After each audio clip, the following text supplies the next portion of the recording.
dengan materi-materi yang saya akan berikan. Nah, sesuai dengan jadwal yang diberikan, jadi jadwal yang diberikan itu saya diberikan 3 kali ya, Dik ya. Jadi 3 kali. Jadi 3 kalinya saya akan isi materinya, kemudian saya minta waktu. Jadi waktu 1 kali lagi di luar gini ya. Jadi khusus untuk melakukan evaluasi. Jadi tes tengah semester itu. Jadi UTS. Sanggup adik-adik? Jadi saya minta waktu 1 kali di luar jadwal saya begitu untuk evaluasi saya. Khusus materi saya saja. Jadi tidak digabung dengan materi-materi yang lain. Karena saya yakin juga jadwalnya juga penuh ya. Jadi jadwalnya juga penuh, silakan adik-adik atur nanti. Karena saya pun demikian. Jadi kalau tidak salah 1 semester ini apalagi ada Merdeka Belajar ini ya, kuliah Merdeka ini. Jadi hampir penuh jadi jadwalnya dan susah juga untuk mengatur waktunya begitu. Jadi kalau saya tidak salah itu ada mengisi 9 mata kuliah jadi untuk semester ini karena hampir setiap semester untuk mata kuliah pilihan itu muncul dia. Jadi muncul ada saja yang memilih karena apa? Karena ini merupakan mata kuliah pilihan. Jadi ada saja dari luar prodi, termasuk di luar universitas juga ada yang memilih mata kuliah pilihan itu. Jadi termasuk juga dari Unsud, kemudian dari Jember barangkali, kemudian dari Jawa Timur juga ada mahasiswa-mahasiswa yang mengambil mata kuliah ini. Sehingga hampir setiap semester itu muncul. Kalau dulu lain, jadi misalnya mata kuliahnya mata kuliah pilihannya semester 5 muncul, kemudian semester 6-nya tidak muncul dia. Tapi kalau sekarang hampir setiap semester muncul sehingga jadwal atau mengatur jadwalnya agak susah sekali ya. Dimohon dipahami itu seperti saya katakan, saya akan mengisi 3 kali sesuai dengan jadwal yang diberikan oleh Prof. Retno begitu. Kemudian saya minta waktu 1 kali untuk melakukan evaluasi. Jadi UTS. Dan UTS yang saya berikan itu adalah multiple choice. Jadi saya akan beli link lewat Google Form. Google Form. Jadi lewat Google Form nanti saya berikan, kemudian silakan adik-adik nanti ini. Kemudian materinya, jadi di samping materi yang ada di slide, juga ada beberapa materi yang mungkin juga pada saat saya menjelaskan itu juga keluar. Karena saya biasanya setelah saya kuliah itu saya berikan saya buat soal biasanya. Dibuat soal, kemudian itu juga masuk ke dalam ini materi-materi UTS nanti. Jadi bisa dipahami adik-adik ya, bisa dipahami ya. Jadi seperti adik ketahui ya, mungkin adik sudah sudah kenal begitu atau sudah tahu nama saya. Jadi nama saya adalah Bagus Gede Darmiaso ya. Saya sebenarnya sudah menjadi tenaga pengajar tahun sekitar 94-95 lah. Jadi cukup lumayan semenjak Farmasi berdiri saya sudah ikut mengampu mata kuliah ini. Kemudian termasuk juga kemarin juga mengampu imunologi begitu bersama dengan Bu Chandra karena imunologi sudah ada dosennya, jadi dosennya tuh beberapa materi sudah diambil begitu sehingga saya mengundurkan diri dari mata kuliah imunologi. Nah kemudian untuk hari ini, jadi hari ini saya akan banyak menyinggung tentang jamur dulu ya. Jadi jamur karena sebelum kita menyinggung toksin ya kita harus tahu dulu jamur itu, apa itu jamur, apa itu fungi, apa itu cendawan begitu.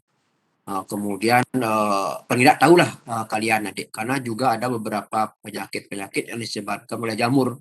Seperti misalnya ada 3 genus itu, nanti kita coba singgung itu sedikit ya, terkait dengan penyakit-penyakit patogen yang menyerang pada manusia terkait dengan jamur.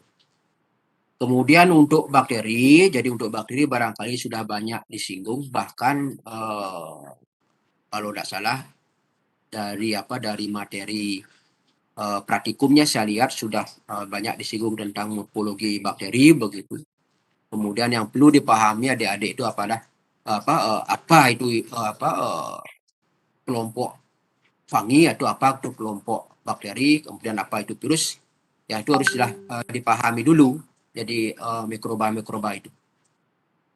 Sedangkan kalau bakteri sudah banyak disinggung ya, jadi saya tidak akan menyinggung banyak. Mungkin secara garis besar saya dulu. Jadi bahwa mikroba itu ada dua kelompok, jadi kelompok prokariot dan eukariot mungkin sudah dijelaskan ini. Kemudian kelompok prokariot itu apa saja, kemudian di mana letak perbedaan harus dipahami itu dulu. Karena itu terkait dengan kalau adik-adik di farmasi itu terkait dengan uji toksisitas nanti itu. Dalam kaitnya merancang atau memformulasi suatu obat yang terkait dengan kemampuannya dalam membunuh mikroba itu. Jadi kalau tidak tahu strukturnya ya apa yang mau dilakukan atau apa yang ditargetkan dalam kait dengan membuat obat itu. Nah, katakanlah bahwa pada bakteri kalau dia sebagai prokariot, jadi tentu harus tahu juga ininya komponen-komponen selnya sudah dijelaskan barangkali itu. Bahwa kalau pada prokariot kalau dilihat secara garis besarnya bahwa dia itu tidak memiliki membran inti kan begitu. Jadi kromosomnya tersebar di sitoplasma. Sedangkan kalau eukariot ada membran pembatasnya, jadi kromosomnya. Kemudian yang membedakan lagi itu adalah pada dinding sel barangkali. Jadi pada sel bakteri, jadi dindingnya itu ada peptidoglikan namanya ya, yang terdiri dari komponen N-asetilglukosamin dan N-asetilmoramet. Nah itu ya, jadi ada ikatan cross-link di sana yang menyusun itu. Kemudian berdasarkan dinding sel itu juga ada kelompok bakteri. Jadi kelompok bakteri gram positif dan gram negatif gitu ya. Jadi gram positif dan gram negatif. Nah, kalau kelompok gram positif bagaimana dinding selnya, strukturnya bagaimana, sedangkan gram negatif bagaimana. Sedangkan kalau dilihat dari secara keseluruhan bahwa dinding sel pada gram positif itu kan peptidoglikannya lebih tebal dibandingkan dengan kandungan lipidnya. Kemudian kalau pada gram negatif bahwa kandungan lipidnya lebih besar atau lebih tinggi dibandingkan dengan kandungan peptidoglikannya. Nah itu ya, jadi ada dua lapis di sana. Kemudian ada lipopolisakarida juga, kemudian itu salah satu gininya. Kemudian dilihat dari sedimen ribosomnya juga. Jadi kalau pada prokariot kan ya 70S ya, 70S spermak gitu. Kemudian kalau eukariot jamur sudah 80S, nah itu bedanya. Sehingga pada saat kita membuat formulasi apa targetnya? Jadi targetnya misalnya dinding selnya begitu. Jadi dia seperti mengganggu ikatan cross-linknya itu ikatan peptidanya itu misalnya. Beta lactam itu misalnya antibiotika bersifat mengandung beta lactam itu misalnya dia berfungsi dalam kaitannya dengan menggagalkan sambungan ikatan peptida dari N-asetilglukosamin dan N-asetilmoramet. Harus tahu beda. Kemudian termasuk juga nanti kalau pada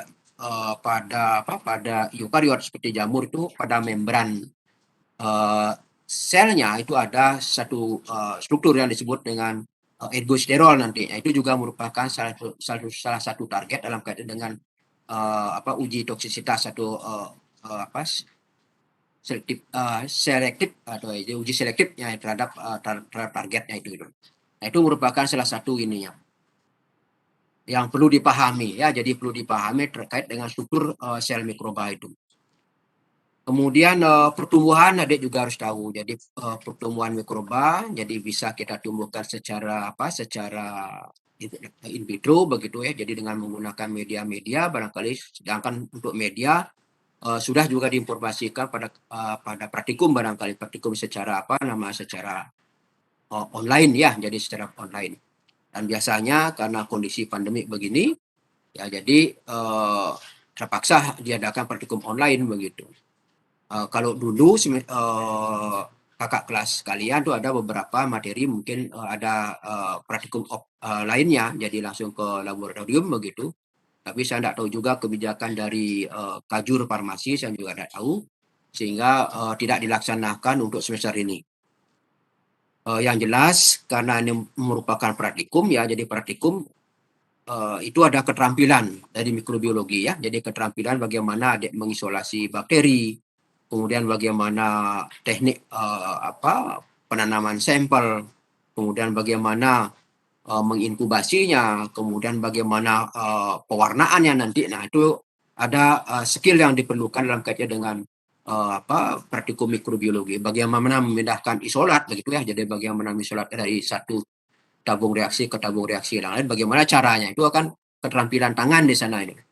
Nah, itu yang lebih penting sebenarnya. Secara teoritis mungkin kalian bisa baca, begitu kalian bisa lihat di YouTube barangkali, tapi kalau tidak pernah mencoba, saya yakin nanti. Jadi saya yakin terjadi uh, kegagalan barangkali karena tidak familiar dengan menggunakan alat-alat itu. Jadi karena pada saat kita memindahkan isolat itu harus ada api bunsen tuh misalnya. Jadi bunsen harus dibakar, dibilas dengan di atas api bunsen, begitu baru kita lakukan. Dan bagaimana kita bekerja secara aseptik di sana. Sehingga kalau misalnya itu terjadi kesalahan dalam kaitan dengan praktikum misalnya, ya tentu juga hasilnya akan salah dia. Jadi diagnosisnya juga bisa akan salah dia. Nah, itu sering dialami oleh adik-adik mahasiswa ya. Jadi misalnya terjadi kontaminasi sehingga data yang didapat itu bukan merupakan data pada sampel ya, jadi mikroba pada sampel, melainkan terdapat pada ini karena ada kontaminasi begitu. Jadi kontaminasi pada saat mengerjakan, karena yang kita ini kan tidak kelihatan secara kasat mata, tidak kelihatan mikrobanya, tapi dia ada. Nah, pada saat praktikum mungkin kalian bisa membuktikan misalnya dengan menaruh media agar begitu pada atau di atas meja atau ruang praktikum begitu. Kemudian setelah 5 menit ditutup, kemudian diinkubasi, besoknya sudah ada pertumbuhan mikroba. Itu adalah salah satu membuktikan bahwa di lingkungan kita juga penuh mikroba. Jadi mikroba apakah itu virus, apakah itu bakteri, apakah itu jamur. Itu ya. Jadi saya tidak banyak tentang pendahuluan, jadi saya set kontennya dulu tentang pengenalan jamur dulu ya. Jadi pengenalan jamur sebelum kita masuk ke materi mikotoksin.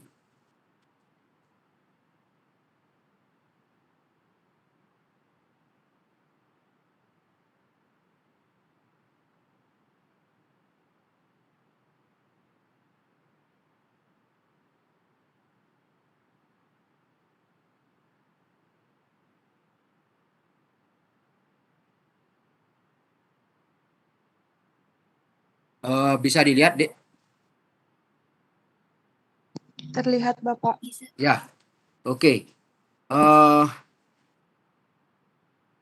Nah, untuk materi mikotoksin ya, jadi harus dikenali dulu dengan kalau dilihat dari kata mikotoksin kan jamur penghasil toksin kan begitu ya.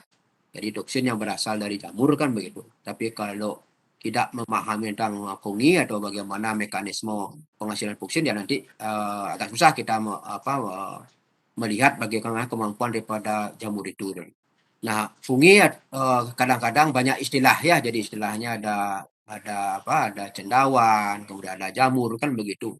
Jadi sebenarnya ini pengertiannya sama. Jadi tergantung daripada konteksnya.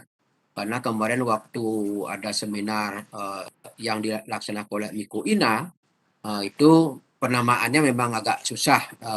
Karena apa? Karena misalnya kalau orang kena penyakit fungi begitu, maka dibilang penyakit cendawan tuh misalnya.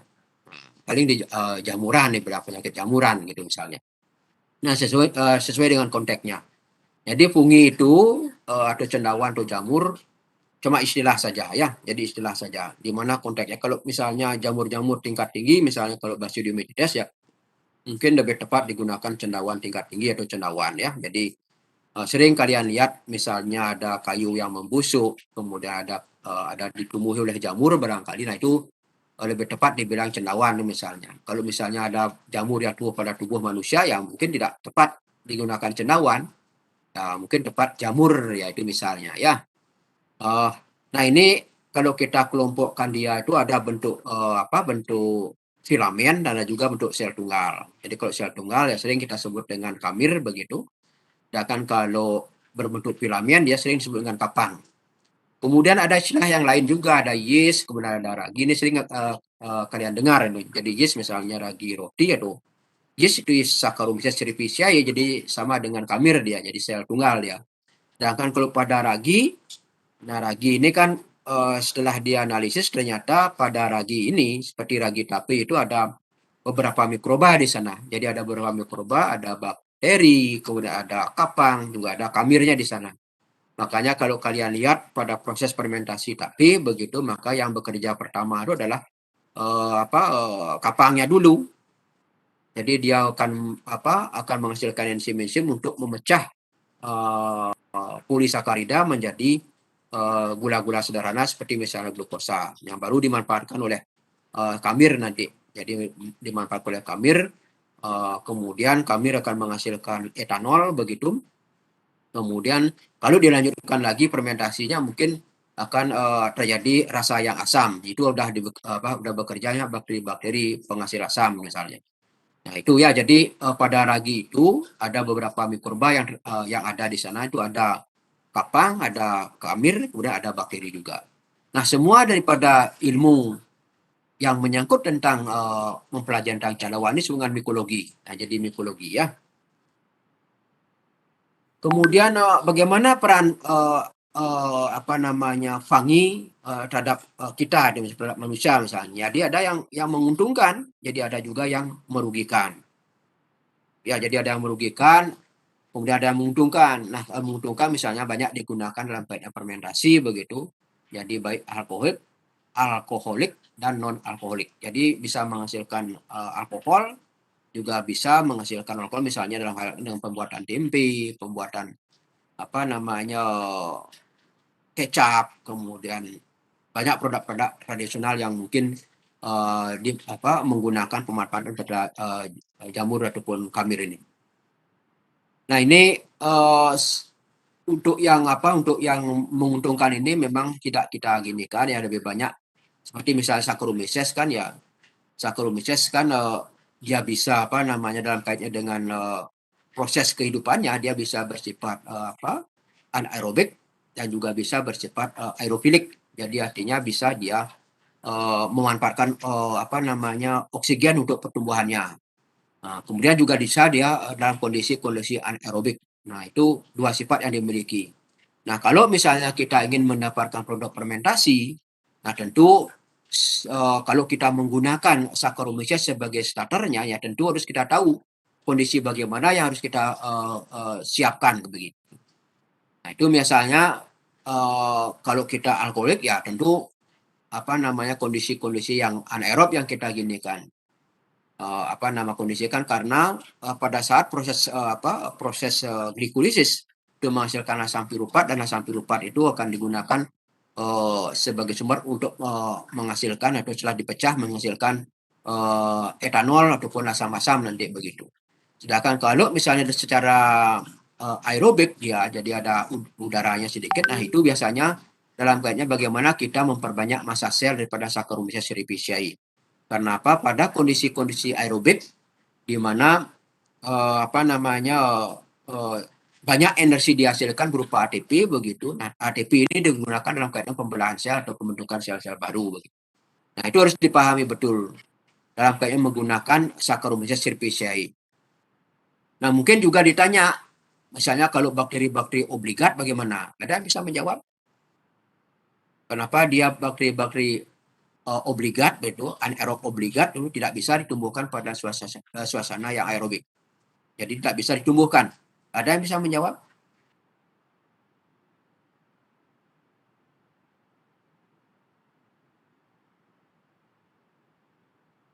Ada yang bisa menjawab?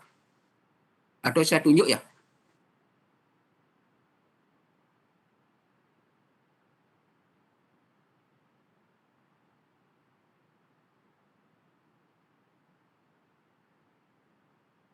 Kenapa pada bakteri-bakteri, mungkin sudah dijelaskan oleh Bu Retno terkait dengan pertumbuhan bakteri, bahwa bakteri itu ada yang bersifat aerob, kemudian ada bersifat aerob fakultatif, barangkali ada juga yang bersifat anaerob obligat misalnya. Kemudian pada kondisi-kondisi aerob atau anaerob obligat, bakteri-bakteri yang bersifat itu tidak bisa tumbuh pada kondisi aerob begitu, yang ada oksigennya. Kenapa kira-kira itu?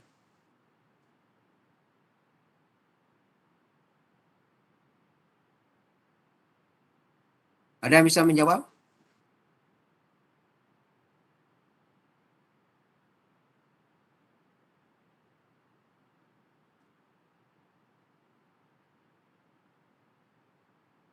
Ini ada namanya Nikade Ayu Suci. Bisa menjawab Nikade Ayu Suci.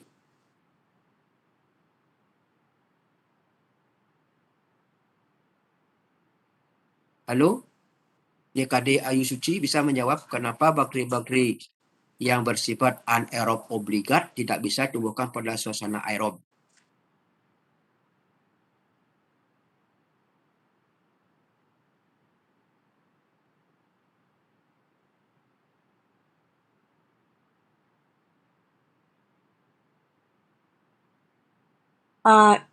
Izin Bapak. Ya, Baik. Menurut saya, mohon maaf jika salah sebelumnya, Bapak. ya ada apa? Nanti saja. Ya, artinya tidak masalah, kalau salah kita perbaiki. Ya, Mohon maaf, Bapak. Apakah mungkin itu disebabkan karena dia itu tidak perlu terhadap oksigen, Pak? ya memang tidak perlu oksigen, tetapi kalau tidak ada kalau ada oksigen apa gininya? Artinya mekanisme apa yang dia tidak punya itu loh. Misalnya kalau bakteri-bakteri, anggaplah bakteri-bakteri pada ruminansia itu misalnya. Jadi dia kan banyak bakteri-bakteri bersifat anaerob obligat dia di sana. Kemudian termasuk juga lactobacillus barangkali. Nah, itu juga tidak bisa tumbuhkan ini gitu loh.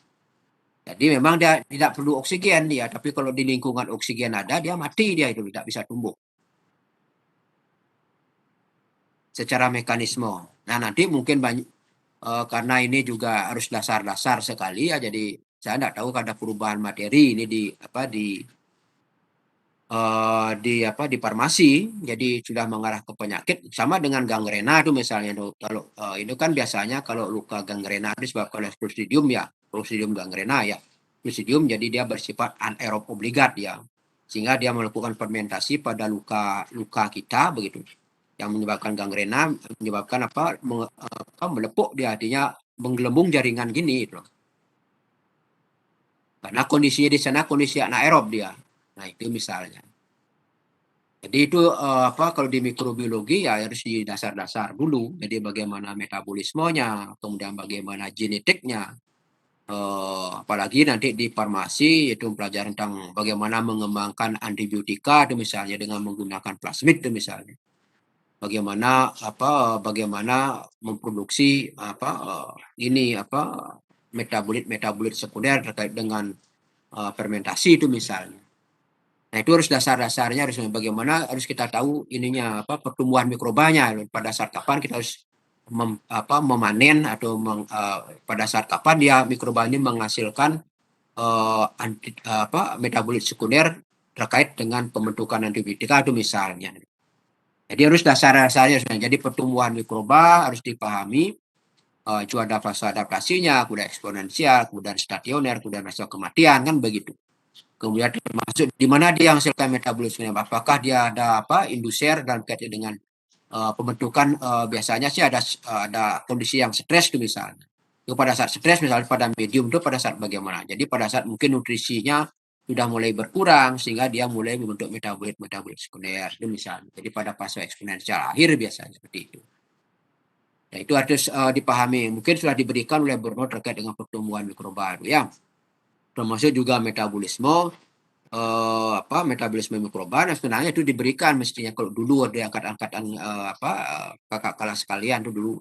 Tapi sekarang kalau yang lihat materinya sudah agak bergeser sedikit. Yang jelas bahwa makanya itu connect dengan praktikum nanti.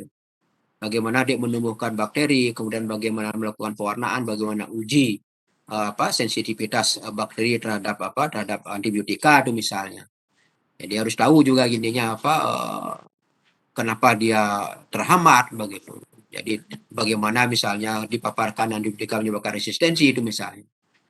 Itu biasanya diberikan di materi-materi mikrobiologi. Tapi sekarang agak berubah, saya lihat tuh ada penularan penyakit, ada prinsip-prinsip penularan penyakit misalnya. Tapi yang jelas bisa dipahami di sana untuk dasar-dasar menguasai mikrobiologi ini. Jadi dasar-dasarnya harus dipahami betul ya. Karena mau tidak mau ya adik nanti banyak terlibat dalam kaitan dengan penyakit infeksi begitu. Jadi harus dasarnya harus tahu. Nah seperti tadi misalnya ada obligat dan tidak ada yang obligat. Jadi kalau bagaimana yang obligat anaerob itu muka pada naik. Karena pada saat proses terjadinya ini kalau bakteri-bakteri yang anaerob obligat itu dia tidak mampu menghasilkan enzim dengan peroksidase demustase itu. Jadi pada saat dibentuknya ada oksigen itu akan bentuk H2O2 dia dalam tubuh. Nah pada bakteri-bakteri yang bersifat anaerob obligat itu tidak bisa memecahkan itu. Itu merupakan toksik dia. Jadi kalau adik mempelajari tentang imunologi barangkali nanti ada setelah sel difagositosis oleh sel-sel makrofag begitu. Kemudian di sana ada fusi nanti, jadi ada fusi antara sendi susum dengan fagosum itu ada proses di sana pembentukan peroksida untuk menghancurkan daripada bakteri yang telah diopsonisasi oleh atau telah difagosis oleh sel makrofag itu.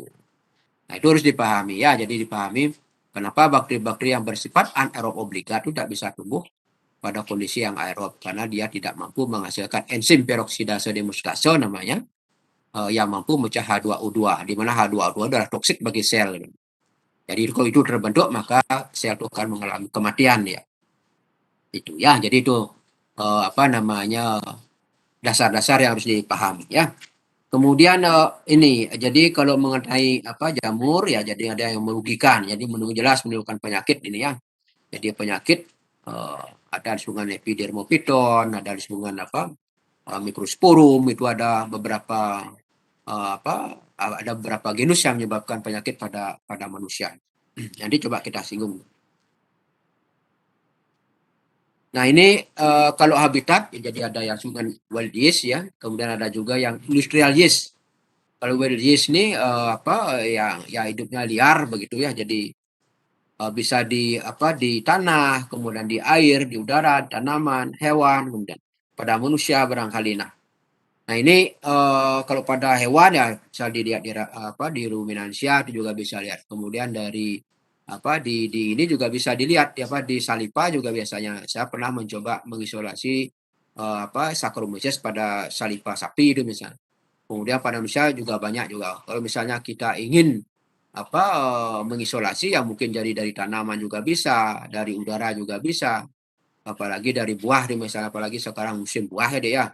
Jadi musim buah durian begitu. Jadi coba kalau misalnya duriannya dibungkus dengan kantong plastik begitu, kemudian dibiarkan sementara, mesti nanti plastiknya akan mengembang di sana. Jadi akan mengembang.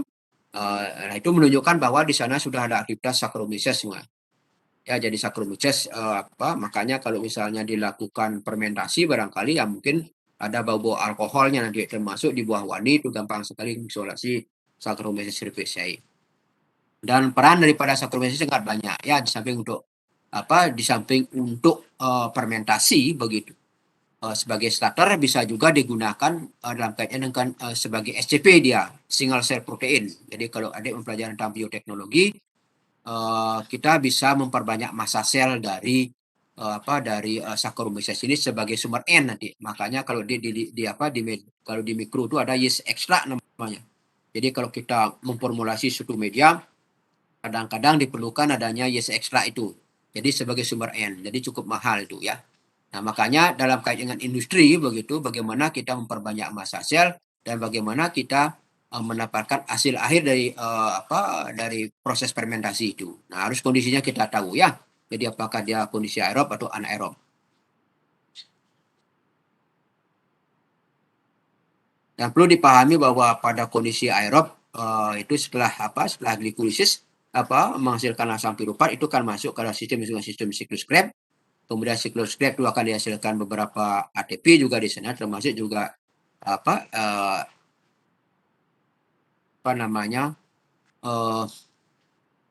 elektron-elektron. Jadi elektron-elektron itu bisa akan melewati semua sistem transport elektron namanya ya. Jadi transport elektron, kemudian hasil akhir dalam proses respirasi itu maka elektron terakhir yang ditangkap adalah oksigen gitu ya. Jadi elektron itu akan ditangkap oleh oksigen sehingga membentuk H2O. Jadi kenapa dalam sistem sitokrom itu ada karena ada beda potensial di sana antara satu sitokrom dengan sitokrom yang lain. Nah itu ya, jadi ada beberapa elektron dihasilkan di sana. Makanya dalam kaitannya dengan jumlah energi yang dihasilkan pada proses respirasi itu jauh lebih banyak dibandingkan dengan pada proses anaerob begitu ya. Jadi lebih banyak dihasilkan ATP di sana.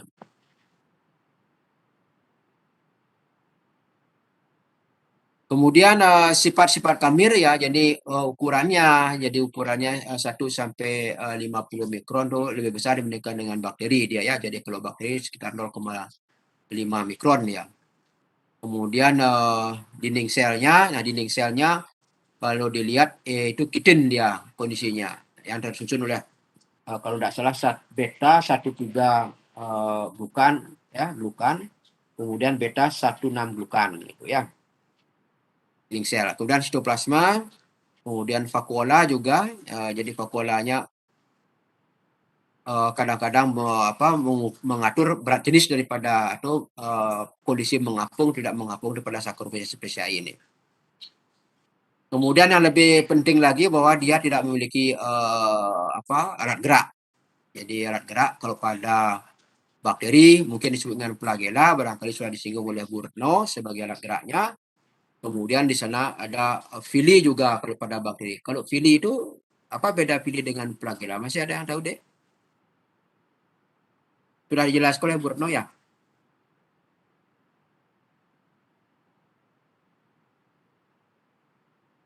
Villi dengan flagella. Apa Izin fungsinya? menjawab, Bapak. Ya, silakan kalau ada yang bisa menjawab. Baik, Pak. Saya izin menjawab. Saya Asya, NIM 2, Pak. Setahu saya, villi itu berupa tonjolan manjang yang digunakan bakteri untuk melengket gitu, Pak. Sedangkan kalau flagella adalah alat gerak berupa ekor yang ada pada bakteri, Pak.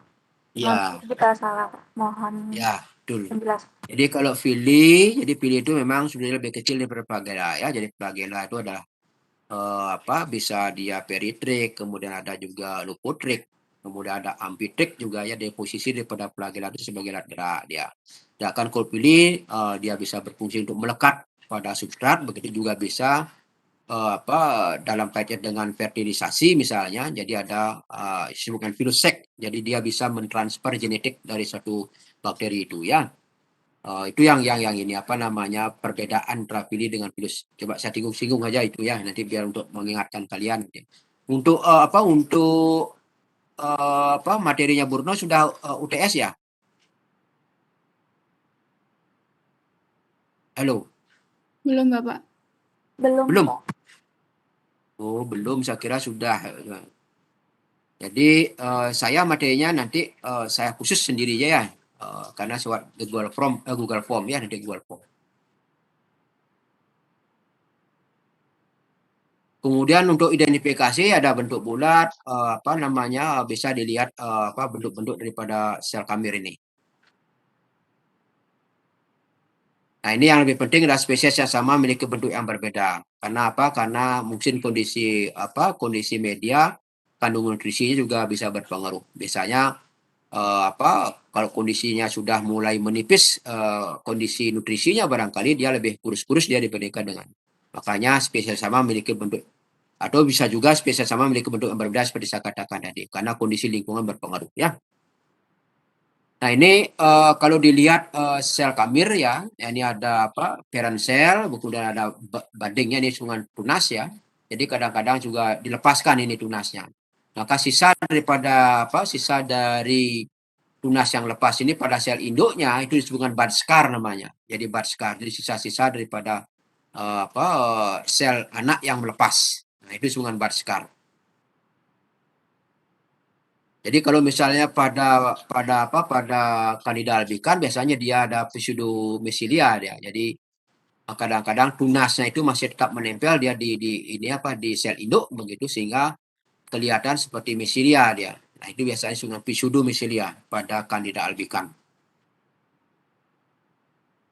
Kemudian kalau dilihat dari reproduksinya, jadi reproduksi daripada kamir begitu, Jadi ada pembelahan, kemudian ada pertunasan. Jadi kalau pembelahan, apa bedanya pembelahan dengan pertunasan?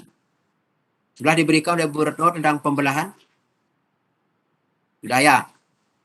Jadi pembelahan, termasuk juga hitung-hitungannya barangkali. Ya, kalau saya kasih soal misalnya satu apa namanya satu suspensi bakteri begitu ya, satu media begitu, kita awalnya kita berikan jumlah selnya adalah 10⁻³ atau 3 kali 10⁻³ misalnya. Kemudian kemudian kalau bakteri kan cepat membelah dia ya, dibandingkan dengan kami lebih cepat membelah. Biasanya dia membelahnya dalam waktu 30 menit ataupun 20 menit misalnya satu sel itu. Nah, misalnya sel mula-mula dalam suatu media kita berikan sel mula-mula misalnya 3 kali 10⁻³ itu misalnya. 3 kali 10⁻³ itu misalnya. Kemudian sel bakteri itu misalnya membelah setiap 20 menit. Gitu ya.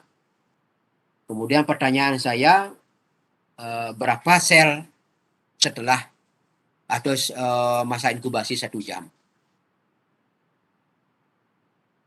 Ada yang bisa jawab? Saya akan catat di sini. Sel mula-mula 3 kali 10⁻³ yang diberikan. Kemudian sel tersebut, atau sel bakteri tersebut, atau sel kambil itu membelah 20 menit. Setiap 20 menit dia membelah, begitu. Kemudian pertanyaan saya, berapa sel, masa sel pada masa inkubasi 1 jam? Itu misalnya. Saya menjawab? Saya akan beri nilai ini. Izin menjawab, Bapak. Ya. Mohon izin mengonfirmasi apakah benar tadi awalnya itu 3 kali 10⁻³, kemudian setiap 20 Ini berapa menit nih? Coba membelah. ini berapa? Saya NIM 51, Bapak. 51 ya. Izin mengonfirmasi apakah tadi benar awalnya itu 3 kali 10⁻³, kemudian setiap 20 menit membelah, dan ditanyakan berapa kalau dalam waktu 1 jam seperti itu, Bapak? Iya, betul. Jawabannya 9 kali 10⁻³, Bapak. 9 kali 10⁻³. belum. Oh Belum. ya, maaf Bapak. Terima kasih. 3 kali 10⁻³ kan itu ya. Jadi sel, kan kalian sudah mempelajari tentang pembelahan sel oleh bakteri oleh Bu Retno atau Prof. Retno. Jadi 2⁻n kan begitu. Ya. Jadi 3 kali 10⁻³ kali 2⁻n. Kan begitu.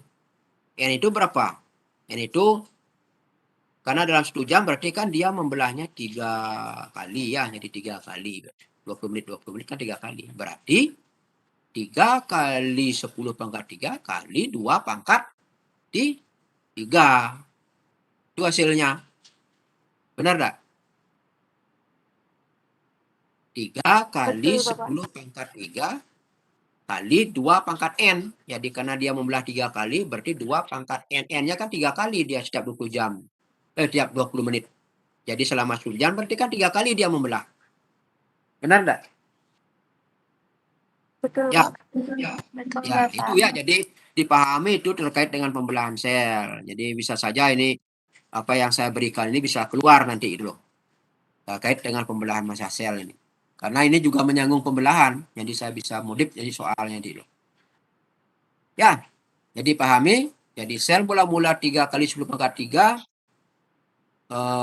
Kemudian kita tahu bahwa sel bakteri itu membelah, atau sel Saccharomyces membelah selnya 20 menit.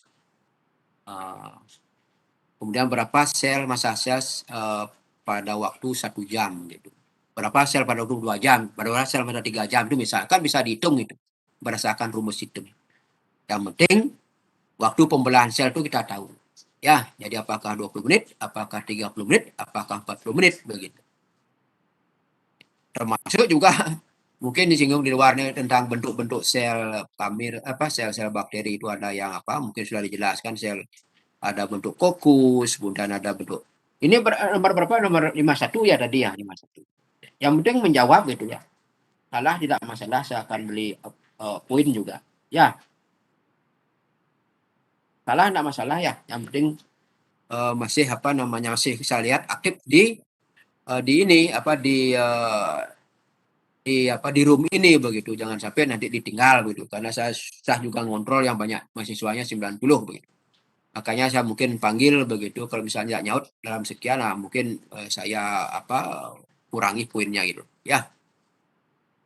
Termasuk juga bentuk-bentuk sel tadi, jadi sel itu bisa apa sebagai pengetahuan saja bahwa sel bakteri itu kan ada bentuk fokus, bentuk batang, kemudian kenapa pada variasi kokus itu ada apa ada diplococcus, ada streptococcus, kemudian ada sarcina, kemudian ada tetrad, kemudian ada staphylococcus. Nah, itu harus ada pemahaman di sana, ya.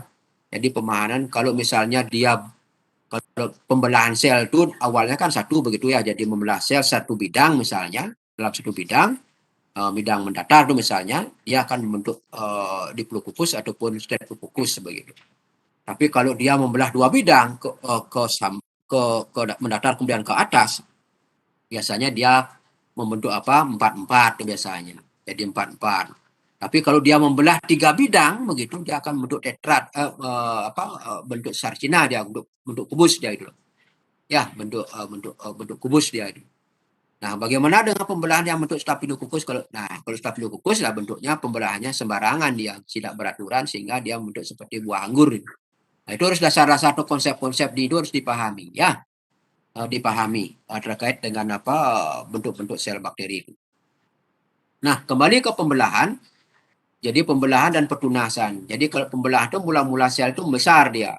Jadi membesar begitu kemudian bersamaan dengan itu terjadi replikasi DNA, kemudian bersamaan itu terjadi pembentukan septat ya pada tengah-tengah daripada sel itu, sehingga sel itu kemudian bentuk sedar, kemudian kalau sudah sudah fix dia akan bisa membelah dia, jadi membelah dari satu sel menjadi dua sel, kemudian dari dua sel menjadi empat sel, jadi 2 pangkat n dia. Nah, itu pembelahan. Kalau pertunasan, ya pertunasan jadi sel itu mula-mula terjadi penipisan pada ujung ininya, pada ujung itu pada bagian dinding selnya begitu. Kemudian pada terjadi penipisan dinding sel, kemudian dia akan membentuk gelembung dia di sana pada bagian yang tipis itu. Sel itu akan membelah, bersamaan itu juga terjadi replikasi DNA begitu. Kemudian bersamaan dengan itu juga terjadi pembentukan komponen-komponen yang lain daripada sel, kemudian dia akan memecah. Dan tergantung daripada pertunasan itu. Kalau misalnya pertunasan selnya masih menetap, berarti dia akan menempel pada sel induknya. Jadi terlepas, maka dia akan menjadi juga sel yang baru begitu ya. Jadi menurut sel baru, kemudian yang sudah lengkap dengan gininya, sehingga dia bisa juga membelah berikutnya begitu. Tapi kalau dia masih menempel begitu, maka dia akan membentuk pseudomycelia namanya. Pseudomycelia seperti misalnya pada Candida albicans atau pseudomycelium. Nah, ini pertunasan ada yang unipolar, ada bipolar. Kalau unipolar ya satu pada bagian sel, kalau bipolar ada dua, multipolar itu banyak sel di dalam banyak tunas di dalam selnya itu atau di selnya. Nah, ini ada kamir palsu, jadi hanya berkembang biak secara aseksual saja. Jadi kalau ada yang kamir sebenarnya, berarti dia bisa berkembang biak baik secara seksual maupun secara aseksual. Tapi kalau secara aseksual saja, maka dia sudah kamir palsu itu. Itu disebutkan ya, jadi disebutkan. Nah, kalau kamir secara seksual biasanya membentuk askus, coba kita itu salah satu kantung begitu ya, di mana dalam kantung itu ada sporanya. Kemudian sifat-sifat koloni kamir, nah ini cara mengidentifikasi. Jadi bisa dilihat dari bentuknya, ukurannya. Kuda halus kalau saya sih bisa melihat dari baunya sudah bisa. Kalau misalnya biasanya ada bau-bau tapi begitu, nah itu sudah saya yakini bahwa di sana ada kelompok kamir di sana. Jadi ada fermentasi di sana. Biasanya terkait dengan mengidentifikasi ini secara konvensional biasanya kita lihat bentuk ya, ukurannya. Tetapi secara molekuler juga bisa. Ya, jadi secara molekuler dalam kaitan dengan mengidentifikasi jamur ataupun kamir, yaitu dengan menggunakan kalau pada bakteri kan menggunakan S16S RNA ya. Jadi RNA 16S. 16 sRNA. Tapi kalau pada jamur atau pada kamir itu menggunakan 18 sRNA ya. Jadi 18 sRNA-nya biasanya untuk jamur ataupun kamir ya biasanya itu terkait dengan ITS dia, ITS Internal Transcript Species ya. Jadi kalau daerah-daerahnya ada ITS Internal Transcript Species 1, ada juga ITS 2. Nah, jadi kenapa di daerah di sini? Karena di daerah sini ada gen-gen yang bersifat konvensional, gen-gen yang bersifat variatif, dan ada gen yang konservatif. Jadi konservatif dan ada gen-gen yang bersifat variatif.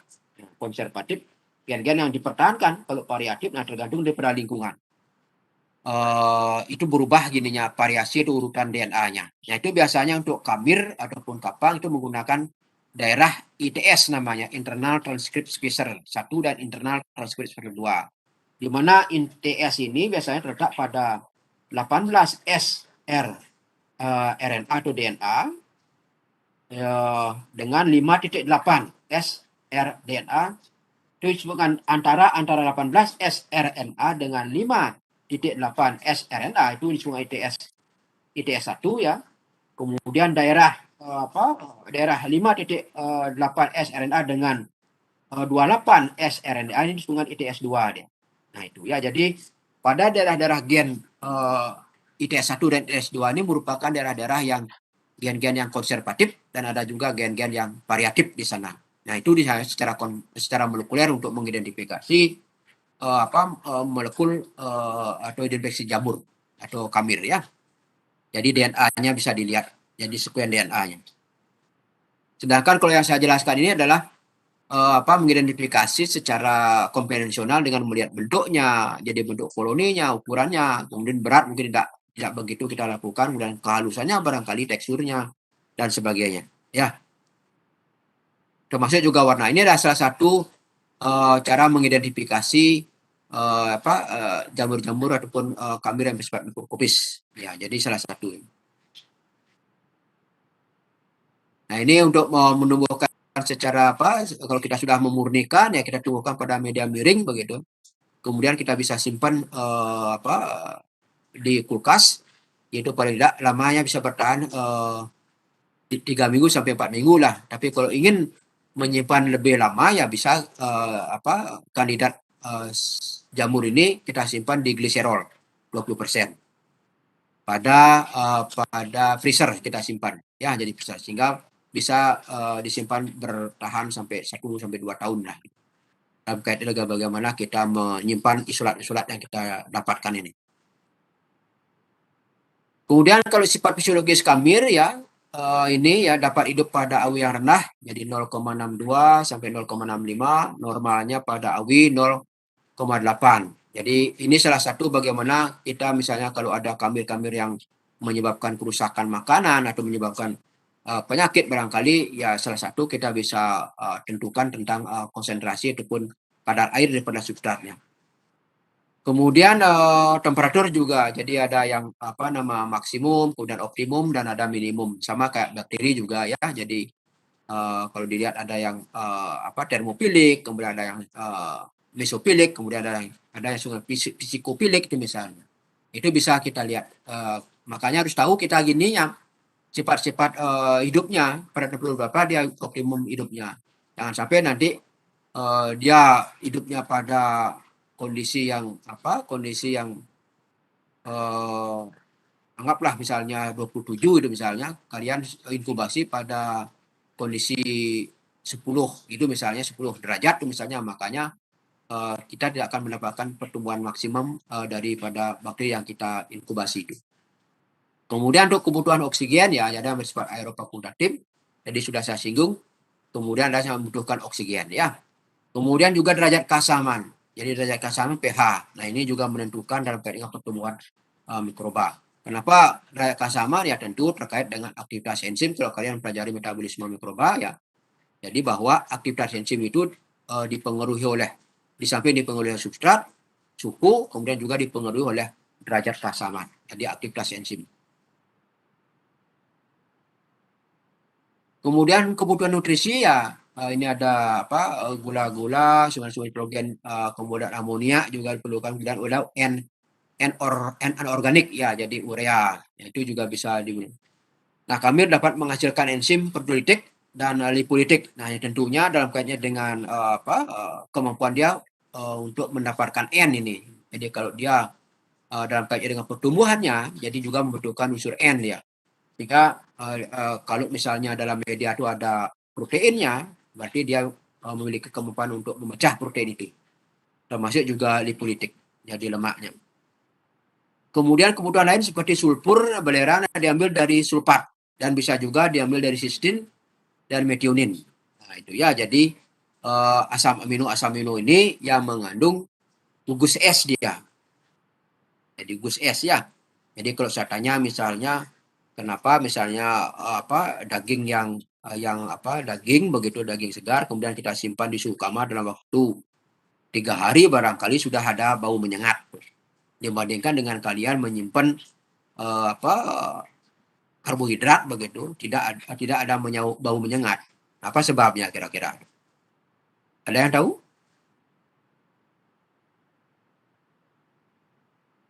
Nah, salah satunya ini ya, jadi salah satunya adalah pada asam amino ini mengandung gugus S dia, jadi S.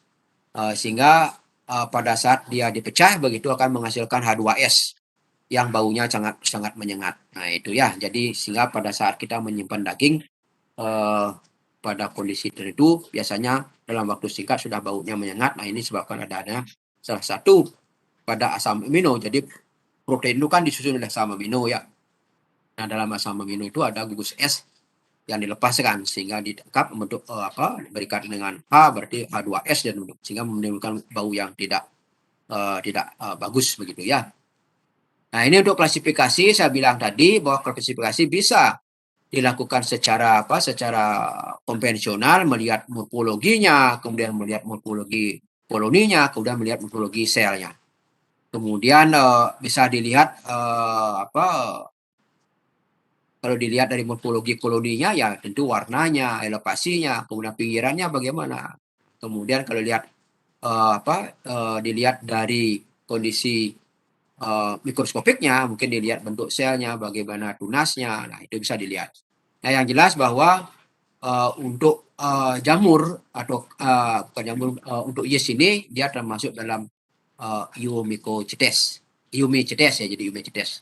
Kemudian kalau dia kelasnya dia termasuk dalam kelas Ascomycetes ya. Kalau yang jamur yang sebenarnya, tapi kalau jamur palsu dia termasuk jamur fungi imperfecti ini ya.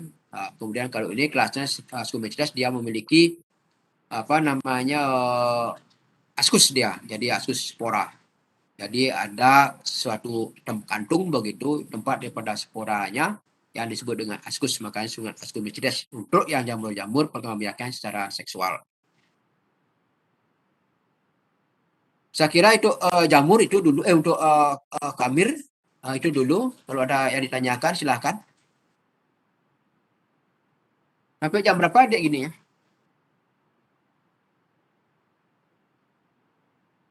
Sampai jam 15.40, Pak. 15.40 ya? Iya. Ya. Oke. Ada yang tanyakan tentang tentang khamir? Saccharomyces? Untuk praktikum ini secara online ya. Jadi sudah diberikan Retno tentang tentang medium dan apa lagi satu itu ya. Tentang medium dan tentang tentang bentuk-bentuk atau morfologi sel ya. Iya, Pak. Nah, itu dibatasi lah pertemuannya di berapa kali?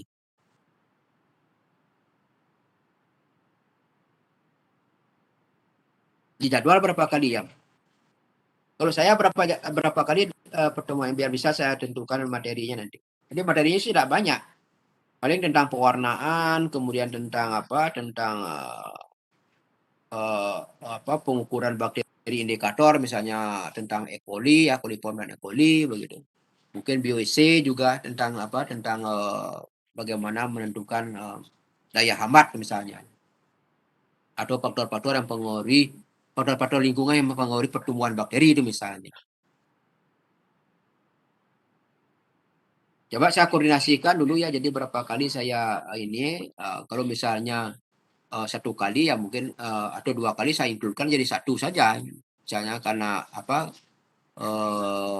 materinya tidak begitu banyak ya, tentang pewarnaan, kemudian tentang penentuan bakteri E. coli itu misalnya sebagai indikator bagaimana menentukan itu. Dari makanan, kemudian dari air barangkali yang itu digunakan sebagai bakteri indikator itu.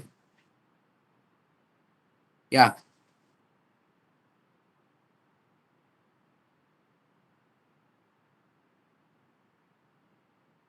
Ada pertanyaan tentang Kamir? Belum ada, Bapak. Ya. Oke, saya akan lanjutkan tentang kapang ya. Jadi kapang ini adalah jamur-jamur tentang bentuk filamen ya. Jadi berbentuk filamen ya. Jadi sering disebutkan dengan fungus atau fungi ya, atau fungi ya, atau mold juga bisa disebutkan. Ini banyak istilah-istilah. Ada jamur atau kapang juga ya. Kemudian dalam penjelasan ya nanti kita mengarah ke kapang saja. Jadi adalah untuk memudahkan penjelasan, walaupun ada yang bentuk dimorfik, artinya ada yang bentuk agak sulit kita ginikan karena dia bisa berbentuk sebagai sel tunggal, juga bisa dia berbentuk sebagai filamen itu. Seperti misalnya yang tadi itu tentang Candida albicans.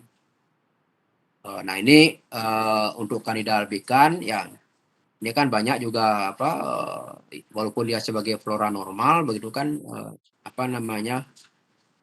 banyak kasus-kasus yang disebabkan oleh pada saluran genitalia wanita itu kan ya, kalau misalnya terjadi salah satu gangguan keseimbangan mikroflora dalam tubuhnya ya tentu bisa menyebabkan kandidiasis itu misalnya ya. Jadi bagaimana terutama pada orang-orang yang misalnya mengalami penyakit misalnya diabetes mellitus, sehingga terutama kekebalan tubuhnya menurun begitu, sehingga bisa saja bakteri-bakteri ini atau jamur-jamur ini yang tadinya bisa sebagai flora normal, tapi suatu saat dia bisa menyebabkan penyakit ya. Jadi karena kondisi flora yang ada di saluran genitalia wanita itu tidak seimbang barangkali.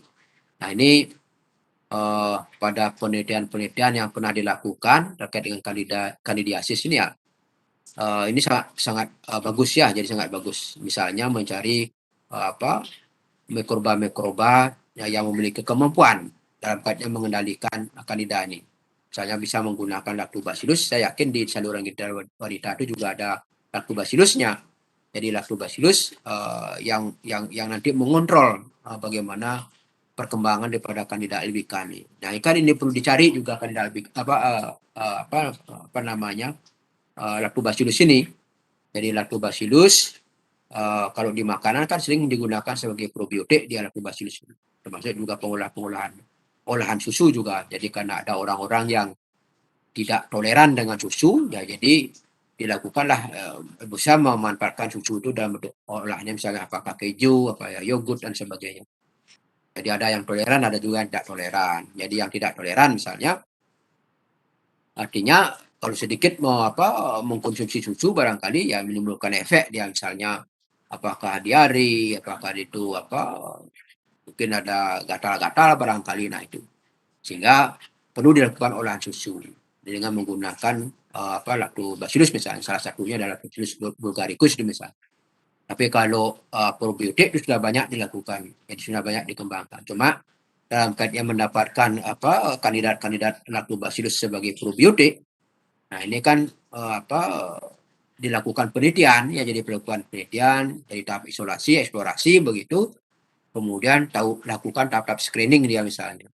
Karena apa? Karena kalau kita menggunakan lactobacillus sebagai kandidat sebagai probiotik, nah tentunya kalau kita konsumsi dia kan perannya tetap ini maksimal kan begitu ya. Jadi begitu. Jadi karena melewati saluran pencernaan itu, sehingga kandidat lactobacillus yang kita isolasi ini ya perlu kita uji dia, apakah dia tahan dengan pH rendah, kemudian apakah dia tahan dengan bile atau ekstra empedu begitu, karena dia kan akan melewati lambung atau saluran pencernaan itu pH-nya rendah. Jadi kalau misalnya dia tidak tahan kan tidak percuma juga kita membuat probiotik kan begitu ya. Jadi harus perlu diadakan screening dia. Kemudian ketahanan terhadap ini apa namanya ekstra empedu. Jadi karena cairan empedu juga bisa berpengaruh terhadap ininya pertumbuhan daripada probiotik itu. Jadi kita usahakan dia supaya tahan terhadap ekstra empedu begitu. Karena empedu itu kan ekstra empedu kan sebagai sebagai dispersan ya, sebagai sabun ya di dalam pencernaan begitu, sebagai penyebar, sehingga pada uji screening ya perlu dilakukan media itu tambahkan dengan ekstra empedu apakah dia tahan mikrobanya.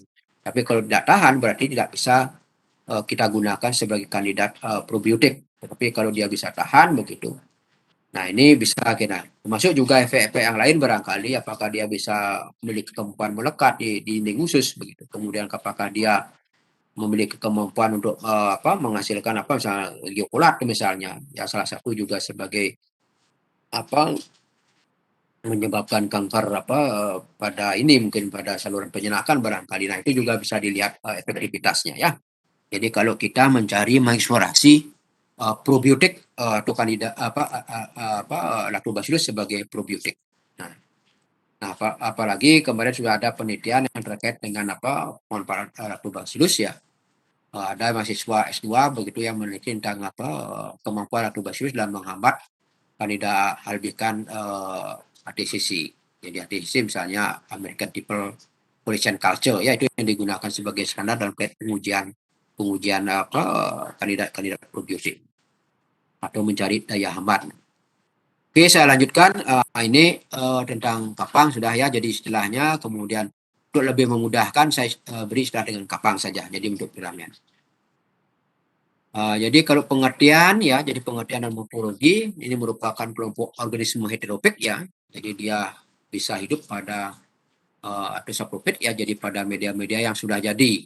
Jadi pada media-media seperti misalnya yang mengandung karbon, nitrogen. Nah itu yang ini. Sebagai dia tidak bisa menciptakan makanan seperti misalnya pada tumbuhan atau pada alga yang memiliki pigmen untuk melakukan fotosintesis. Kemudian berinti ada membran ini membedakan seperti saya katakan tadi untuk membedakan antara prokariot dan eukariot. Jadi dia dibatasi oleh satu membran. Kalau pada prokariot ya tersebar kromosomnya. Kemudian berspora, kemudian tidak berklorofil, nah jadi sehingga dia tidak bisa menciptakan makanan sendiri. Ya. Kemudian ini bisa berupa benang-benang atau bercabang-cabang. Jadi selnya untuk filamen ya. Nah ini saya bilang bahwa dinding selnya kitin, selulosa atau kedua-duanya. Jadi untuk kitin biasanya dia tersusun oleh beta 13 glukan atau beta 16 glukan. Ya, jadi kalau selulosa kan rantai panjang dari glukosa itu. Ini yang agak kalau misalnya di tanaman begitu agak susah memotong, harus ada enzim selulase namanya untuk memotong gulanya ini, glukosanya ini, sehingga bisa dimanfaatkan dalam proses fermentasi selanjutnya. Nah, dalam kaitan dengan pemecahan ini ya tentu menggunakan enzim juga bisa, menggunakan mikroba juga bisa begitu. Terkait dengan silulosain yang biasanya banyak digunakan sebagai limbah dia, jadi limbah pertanian itu banyak mengandung silulosa dia ya. Kemudian kalau dilihat dari hubungannya dengan manusia ya tentu ada yang menguntungkan seperti misalnya tadi saya bilang ada fermentasi tempe, tape, oncom. Nah ini ya, jadi kemudian ekstraksi enzim. Nah ini enzim Rennet itu banyak digunakan dalam kaitan dengan pembuatan keju dia. Jadi enzim itu. Kalau saya tanya ada enzim ini tanpa mikrobanya bisa tidak bekerja?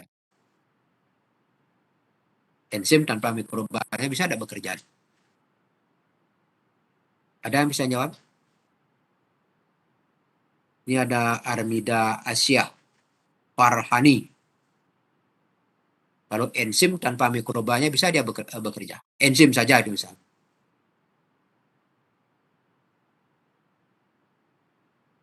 Armida ya, Armida Asya Farhani. Masih hadir room? Halo Bapak. Iya Bapak. Ya, Maaf. ya. Pertanyaannya bagaimana tadi Pak? Di sini Nah, putus-putus ini Pak. kan ada kan ada extra enzim. Jadi enzim itu apa namanya? Kalau dia enzim ini artinya berdiri sendiri, dia apa bisa bekerja dia. Kalau enzim itu apa itu? Ada yang tahu enzim itu apa? Hamidah? Kalau enzim sendiri itu menurut saya, kalau sepemahaman saya itu enzim merupakan suatu zat yang bertindak sebagai katalis Bapak dalam Ya, organisme hidup. betul. Berarti dia berfungsi sebagai katalisator kan begitu ya. Jadi protein atau gabungan protein dengan senyawa lain kan begitu yang berfungsi sebagai biokatalisator kan itu. Dia memacu suatu reaksi tanpa berubah setelah reaksi itu berakhir kan gitu ya. Berarti kalau tanpa mikroba pun dia bisa berfungsi. Jadi misalnya enzim kita mempunyai apa misalnya anggaplah enzim protease begitu. Kita ada protein, kita berikan enzimnya, dia bisa bekerja. Ya, jadi ingat kerja enzim itu kan ada situs aktifnya. Jadi ada situs aktifnya di mana di mana substratnya akan melekat di sana karena perbedaan beda potensial begitu yang cukup tinggi sehingga komponen-komponen daripada substratnya itu akan dilepaskan membentuk produk dia naik atau lepas begitu sehingga membentuk produk dia ya. Sedangkan enzim kembali lepas dia. Nah itu saya bilang ya. Jadi enzim bisa bekerja walaupun tidak ada mikrobanya di sana. Seperti enzim Rennet ini sebagai enzim proteolitik ya, yang sering digunakan dalam kaitan dengan pembuatan keju. Nah, enzim Rennet ini dihasilkan oleh jamur mukor pusilu namanya, mukor pusilu. Jadi mukor.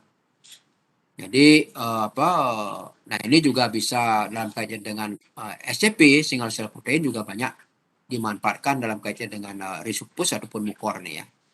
Kemudian mukor dan rhizopus itu beda. Jadi beda kalau mukornya itu kalau dia struktur selnya dia tidak ada rhizoidnya, tapi kalau pada rhizopus itu ada rhizoidnya. Jadi rhizoid bagian tempat melekatnya daripada ini apa namanya substratnya. Ya, Armida.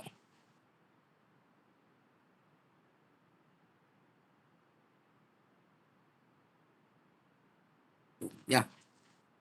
Nah, ini juga banyak juga digunakan dalam kaitan untuk pakan ternak. Seperti saya bilang tadi ya, jadi sebagai SCP dia single cell protein diformulasi di pakan konsentrat begitu.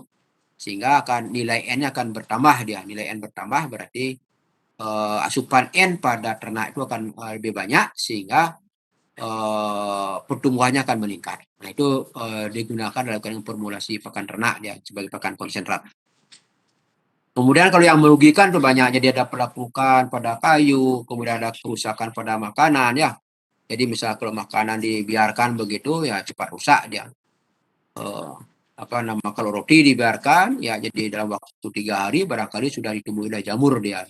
Dan jamur memiliki memiliki kemampuan hidup yang sangat tinggi ya, walaupun pada kondisi-kondisi substrat yang ekstrim ya. Misalnya pada kondisi-kondisi yang sedikit nutrisinya juga bisa jamur itu bisa tumbuh dia. Seperti misalnya kalau kita lihat kita punya foto begitu, kembali dia di foto itu sering foto itu mengalami kerusakan karena di sana mungkin saja di sana ada air begitu kemudian ditumbuh oleh jamur sehingga menyebabkan foto itu akan rusak dia. Nah ini juga penyakit atau keracunan. Nah ini yang nanti kita bicarakan tentang penyakit atau keracunan mikotoksin ini yang memang ada relevannya dengan farmasi barangkali ya. Jadi kalau misalnya ada orang yang keracunan toksin tuh ya tentu harus ada apa yang diberikan. Mungkin dalam kaitan dengan kalau misalnya bakteri juga ada yang menghasilkan toksinnya. Cuma kalau dalam kaitan dengan orang keracunan apa yang perlu dilakukan, tindakan-tindakan apa yang perlu dilakukan. Jadi harus kita memiliki senyawa anti racun lah itu enggak seperti itu. Jadi untuk menetralisir racun yang ada di dalam tubuh kita. Nah ini kalau kita lihat dari contoh-contohnya, ini ada daging yang kena dan sudah tercemar jamur, begitu kemudian termasuk juga buah, termasuk juga minuman-minuman kaleng ini. Kemudian di buah juga sering juga kita ditumbuhi oleh jamur ya, jadi jamur. Kemudian untuk morfologi mikroskopisnya itu ada sungai HIPA begitu ya. Jadi HIPA-nya itu kalau dilihat dari ininya ada berdasarkan struktur, ada juga berdasarkan fungsi ya. Jadi kalau berdasarkan struktur HIPA tanpa septat, sungai sinusit ya. Kemudian berseptat dengan sel-sel berinti dia. Jadi ada juga makanya itu ya, kalau misalnya dalam satu septat itu ada satu inti berarti sungai uninukleat. Kemudian kalau ada banyak inti sungai multinukleat kan gitu ya. Nah, nanti coba kita carakan di septat itu ada suatu lubang kecil yang menghubungkan antara sel satu dengan sel yang lain. Ada lubang. Nah, di sana biasanya ada suatu kristal-kristal ya, yang tadi fosfor begitu dan sulfur begitu ya. Fosfor kalau tidak salah itu yang jelas bahwa lubang daripada itu bisa ditutupi. Nah, sehingga pada saat kondisi lingkungan yang tidak menguntungkan atau ada senyawa kimia yang mungkin merusak selnya itu bisa secara gini dia bisa menutupi gininya lubangnya itu sehingga tidak bisa mempengaruhi sel berikutnya itu.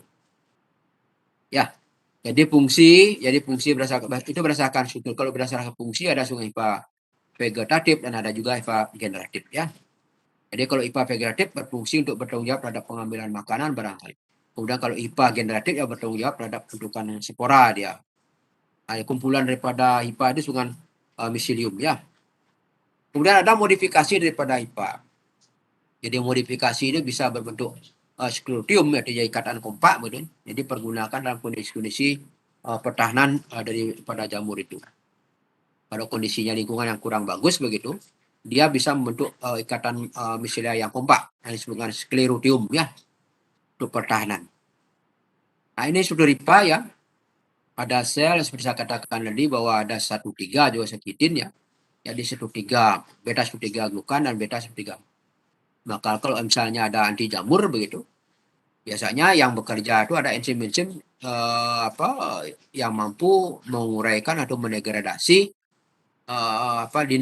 dinding jamur ini.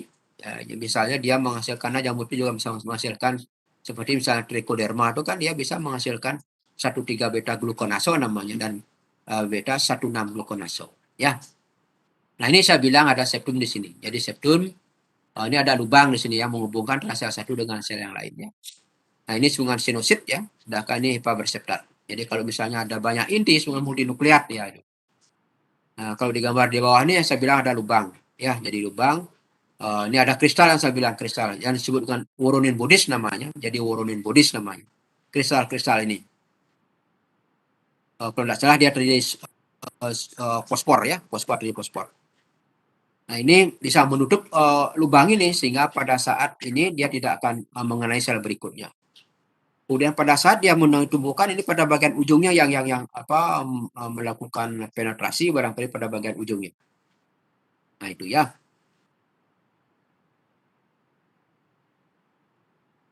Nah, sudah berdasarkan ini ada juga yang memiliki tubuh buah ya, seperti misalnya kalau kalian lihat ada jamur-jamur yang kalian sering makan, misalnya ada jamur kuping begitu ya, jadi ada jamur-jamur yang dijual sebagai crispy itu ada tubuh buahnya di sana. Jadi kalau misalnya kalau sekarang kan agak susah, kalau saya dulu karena banyak sawah begitu banyak kotoran sapi biasanya ada juga jamur-jamur yang tumbuh di sana apalagi pada saat musim hujan ya, jadi ada tubuh buahnya seperti ini. Ada payungnya, kemudian ada bagian mungkin bagian ininya, bagian tubuh buahnya, bagian tubuhnya itu. Nah, ini pada bagian tubuhnya ada hipanya, kemudian pada payungnya mungkin ada banyak sporanya, atau struktur reproduksinya banyak di sini. Kemudian misalnya kalau sporanya lepas, maka dia akan tumbuh menjadi individu baru dia, jadi bergeriminasi dia. Nah, itu pertumbuhan daripada jamur yang berbentuk ini biasanya termasuk jamur-jamur tingkat tinggi ya. Jamur-jamur tergolong dalam Basidiomycetes dia. Kemudian kalau reproduksi ini juga ada yang bentuk aseksual, jadi hanya menanam sepotong HIPA saja juga bisa tumbuh dia. Kemudian kalau spora aseksualnya ya ada conidium, kemudian ada clospora, ada sporangiosspora. Kalau conidiumnya misalnya ditemukan pada Aspergillus juga ada, kemudian pada Trichoderma juga ada. Ya, kemudian arthrospora ini pada potongan HIPA-nya. Jadi potongan hipa itu bisa sebagai spora, kemudian bisa tumbuh menjadi individu baru. Kemudian ada juga sporangiosspora. Ini sporangiosspora ini ada dalam suatu sporangium, dalam suatu kantung, misalnya pada Rhizopus atau pada Mucor juga sporangiosspora namanya. Kemudian ada juga chlamydospora ini sebagai resting cell ya. Ini spora seksual, jadi mengandung cadangan makanan. Jadi pada bagian hipanya itu ada yang membesar, berdinding tebal, biasanya di sana ada spora chlamydospora. Ini berdasarkan ini juga bisa dilakukan identifikasi suatu jamur ya. Nah ini contoh-contohnya. Jadi ada chlamydospora yang saya bilang tadi, pada hipanya yang membesar bentuk spora begitu. Nah ini kalau arthrospora potongan hipanya nih. Jadi potongan-potongan hipa ini bisa ditumbuhkan pada media baru begitu, sehingga dia akan tumbuh menjadi koloni jamur. Kemudian ini sporangiosspora di pada Rhizopus juga ada, pada Mucor juga ada. Ini tempatnya sungai sporangium gitu. Pendukung daripada sporangium ini sungai sporangiospor ya, sporangiospor namanya. Nah ini kalau pecah dia nih kan spora akan keluar, kemudian akan tumbuh pada substrat begitu, kemudian dia akan menjadi individu baru. Ini chlamydospora ya, atau semua conidiospora ini semua pada penicillium juga bisa, pada Aspergillus juga ada conidionya. Nah itu ya. Nah, ini pada ini cuma blastospora, ini pada trichoderma biasanya ada juga blastosporanya. Jadi semacam tunas dia pada selnya gitu. Pada trichoderma. Kemudian kalau spora seksualnya juga ada oospora, kemudian ada zygospora, kemudian ada juga azospora dan basilospora. Ini spora-spora seksualnya. Jadi spora seksual ini berdasarkan pembentukan spora itu dibentuk melalui pertemuan gamet dia biasanya. Jadi ada gamet jantan dan gamet betina bertemu, ini akan bentuk spora dia. Jadi sedangkan arthrospora tanpa ada pertemuan gamet dia. Itu yang membedakan antara spora seksual dengan spora aseksual dengan seksual ya. Nah ini kalau kita lihat zygospora misalnya pada Rhizopus ya. Jadi kalau ada hipa-hipa yang yang mengandung walaupun sama dia gininya, tapi dia sifat fisiologisnya berbeda karena ada gamet jantan dan gamet betina ini bertemu, kita akan membentuk progametaknya dia. Jadi progametaknya begitu, kemudian ini akan membentuk dua, jadi sel suspensor nama sel pendukung, kemudian ada juga gametaknya. Kemudian setelah itu melakukan fertilisasi begitu, sehingga membentuk zigot dia. Nah zigot ya, zigot berkembang menjadi zygospora, kemudian melakukan meiosis dia. Jadi dari 2N menjadi N begitu, sehingga kembali dia. Jadi kembali mengandung N dan spora ini akan jatuh pada substrat begitu, kemudian tumbuh lagi bergeminasi. Nah, kemudian sifat-sifat sporanya ada yang jantan dan ada yang betina, bila ditandai dengan positif atau strain positif, kemudian ada strain negatif begitu ya. Nah ini begitu siklusnya. Begitu siklus dari pembentukan zygospora. Ya, jadi ini bersifat secara seksual ya. Secara seksual ya. Ini biasanya pada Rhizopus ataupun pada Mucor ya, pada Mucor. Sedangkan kalau ini kan dia tanpa melalui pembentukan, ini sungai spora aseksual dia. Pembentukan sporangium dia pada sporangiospora pada sporangium, sedangkan ini sungai sporangiopor dia pendukungnya. Ya. Nah ini penjelasannya pembentukan spora ya. Tadi saya bilang dua hipa yang serasi berdekatan, saling berdekatan bersentuhan membentuk progametaknya gitu ya. Dia membentuk sekat gitu. Kemudian setiapnya memisahkan menjadi dua sel, gametnya suspensor yang saya bilang tadi. Untuk zigot, kalau menjadi sinusigot, menambah menjadi zygospora, kemudian melakukan meiosis dan lagi. Dari meiosis dari 2N menjadi N ya.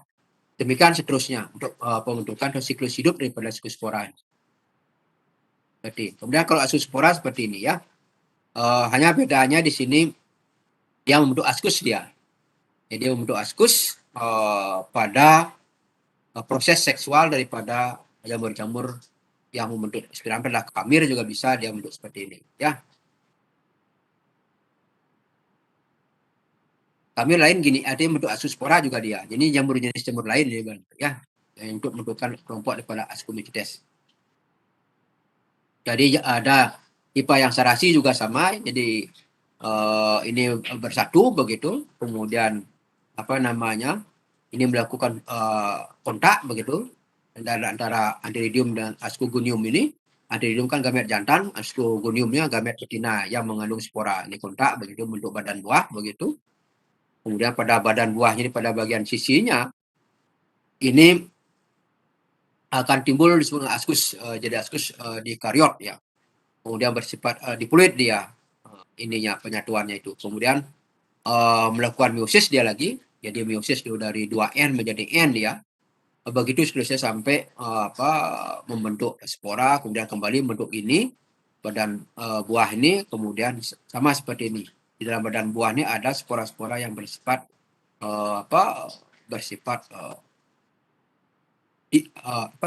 haploid. Jadi bersifat haploid ya. Jadi mengandung satu nukleotida dia, satu N dia ya. Kemudian ini pada kamir juga sama ya. Jadi kalau ada yang kamir yang serasi begitu dia akan bersatu. Kemudian mengalami kariogami dan plasmogami begitu. Kemudian melakukan meiosis sama. Jadi cuma di sini dari 4 membentuk 8 sel 8 spora begitu. Kemudian akan dilepas ke lingkungan, kemudian tumbuh menjadi individu baru.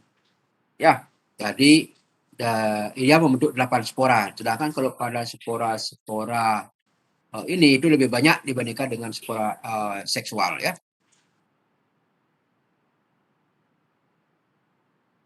Kemudian kalau basidiospora ini biasanya 4 yang terbentuk. Jadi sama jadi hipa yang serasi begitu. Jadi hipa yang serasi, kemudian membentuk tubuh buah lagi di pada bagian payungnya ini ada sporanya begitu yang dikaryotik itu mengalami sudah mengalami penyatuan begitu.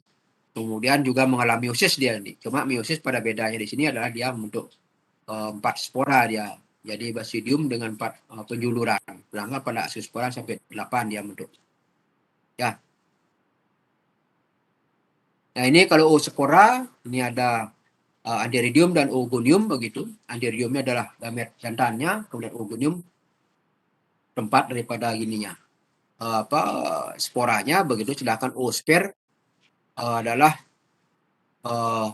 sel gamet betinanya, sel gamet betinanya. Ya setelah mengalami penyatuan begitu di sini sama ya, jadi mengalami meiosis juga. Ya cuma bedanya di sini ada antheridium dan oogonium dan tempat daripada spora ini cuma oogonium namanya. Sedangkan tadi basidium, kemudian ada juga ascus ya, ascus basidia, ada ascus disebut yang tadi itu tempat sporanya ya. Nah kalau sifat morfologi koloni jadi ada bentuk kalau kita lihat dan ukurannya, teksturnya, kemudian warnanya juga salah satu dalam hal kita mengidentifikasi ya.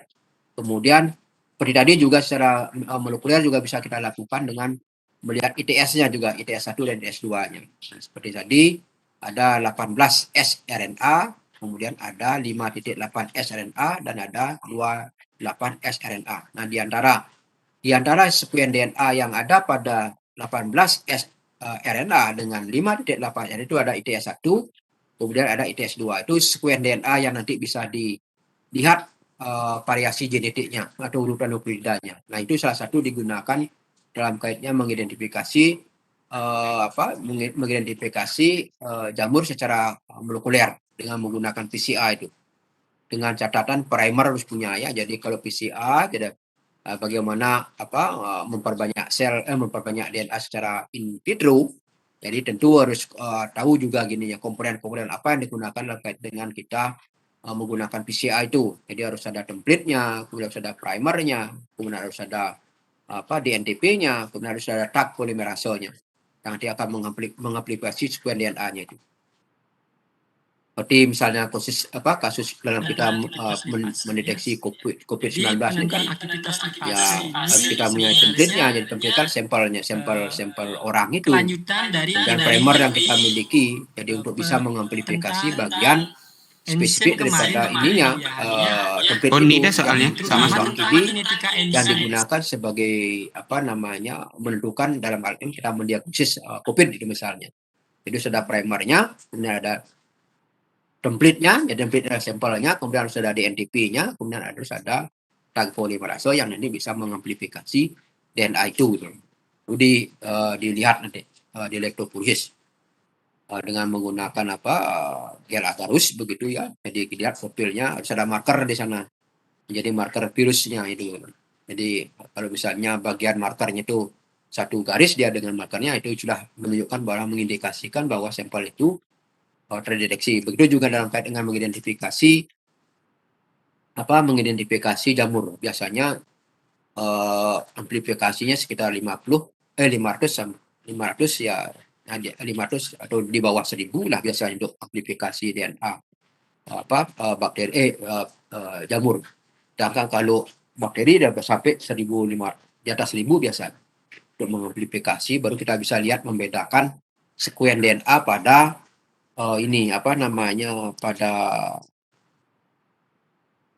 pada template-nya itu. Jadi berapa yang kita gunakan dalam kait. Nah, setelah itu biasanya dalam kait identifikasi sekuen yang kita dapatkan itu biasanya kita menggunakan blast, biasa di blast di NCBI biasanya, jadi Genbank ya, Nationality Center Biotechnology Information. Nah, itu biasanya NCBI. Jadi ada Genbank. Jadi sekuen DNA yang kita cocokkan di sini ada programnya begitu. Kemudian kita lihat nanti di sana apa bakteri ataupun jamur yang kita identifikasi itu. Ada Genbank yang sudah ada orang mengupload biasanya sekuen-sekuen DNA dari masing-masing jamur itu atau bakteri itu. Sehingga kita bisa dengan secara otomatis bisa menentukan bahwa sampel yang kita miliki ini termasuk spesies ini begitu. Jadi kemiripannya misalnya 99%, sekian persen atau 100% gitu. Berarti kalau 99% itu berarti ada satu DNA urutan nuklear yang berbeda dengan yang ada di Genbank itu. Jadi di NCBI itu. Ya, itu caranya dalam kait mengidentifikasi bakteri dan jamur. Kemudian sifat fisiologis. Nah, ini pertumbuhan kapang adalah Aspergillus AW-nya. Jadi salah satu juga bagaimana kita mengendalikan pertumbuhan kapang ya salah satu menekan daripada water activity-nya, jadi kandungan airnya. Jadi biasanya di bawah 0,9 ya baru bisa kita ini kan agak aman ya dengan artinya tidak bisa bergerminasi lah. Ini ada sporosalvin tergantung juga spesiesnya ya.